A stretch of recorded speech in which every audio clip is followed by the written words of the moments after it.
ទាំងធ្ងន់ទាំងចាក់ទាំងឈឺនិយាយទៅសរុបទាំងអស់ហ្មងអ្នកគ្រូហើយនឹងខ្ញុំគឺជាគ្រូជំនាញផ្នែកតរំភ្នែកនិង PMU ថ្ងៃនេះចង់បង្ហាញចំណាប់អារម្មណ៍របស់កូនសិស្សដែលបានបញ្ចប់វគ្គសិក្សាថ្នាក់ច្នៃម៉ូដតរំភ្នែកទាំងអស់គ្នាចានេះខ្ញុំឈ្មោះបូសុផេងខ្ញុំគឺជាជាងកញ្ចក់ហើយក៏ជាជាងតរំភ្នែកដែរមុននឹងខ្ញុំសម្រេចចិត្តមករៀននៅកន្លែងអ្នកគ្រូចាខ្ញុំតាមដានយូរឆ្នាំហើយក៏ខ្ញុំធ្លាប់ទិញផលិតផលអ្នកគ្រូទៅប្រើដែរយើងថាយើងចេះតែយើងអត់ទាន់ជំនាញអត់ដឹងពីផលិតផលអ្នកគ្រូល្អតែដល់យើងអត់ដឹងអត់យល់ពីរោមភ្នែកពេលដែលយើងតទៅក៏មានផលវិបាកដូចជាគេថាយើងអត់ដឹងជួររោមភ្នែកណាត្រូវដាក់ជួររោមភ្នែកណាដែលមិនត្រូវដាក់អញ្ចឹងណាអ្នកគ្រូចាអញ្ចឹងក៏មានផលវិបាកដែរធ្លាប់ទិញនៅខាងទីផ្សារផ្សេងៗមកខ្ញុំប្រើទាំងធ្ងន់ទាំងចាក់ទាំងឈឺនិយាយទៅសរុបទាំងអស់ហ្មងអ្នកគ្រូបន្ទាប់មកខ្ញុំអាសាមើលវីដេអូអ្នកគ្រូហើយខ្ញុំក៏សម្រេចចិត្តទិញរបស់អ្នកគ្រូយកទៅប្រើហើយមើលវីដេអូអត់ទាន់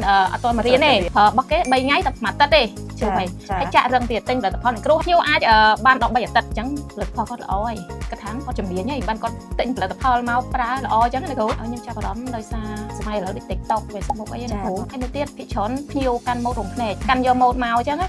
បងអញ្ចឹងផលម៉ូដនេះនិយាយទៅយើងអត់ច្បាស់យើងដឹងតែប៉ុន្មានម៉ូដទេណាគ្រូពីម៉ូដមកមើលវីដេអូនេះគ្រូ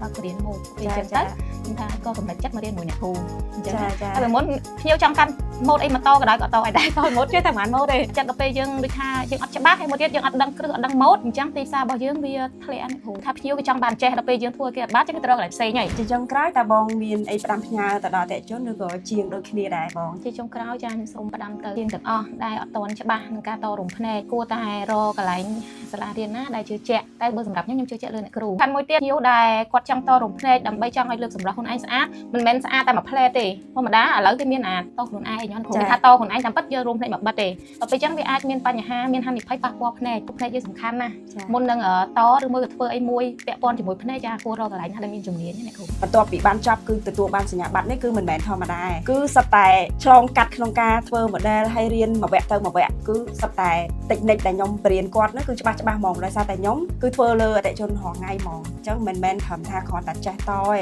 គឺចេះតាំងពីមើលទម្រង់ភ្នែកទៅដល់ភ្ញៀវហើយការច្នៃម៉ូដបែបណាស័ក្តិសមមួយភ្ញៀវទៀតអញ្ចឹងមិនបាច់បារម្ភទេគឺអាចរកបងបានរកបងគឺគាត់បានរៀនបញ្ចប់ជាមួយខ្ញុំហើយទទួលបានសញ្ញាបត្រថ្ងៃនេះផងដែរអរគុណចា៎បាទ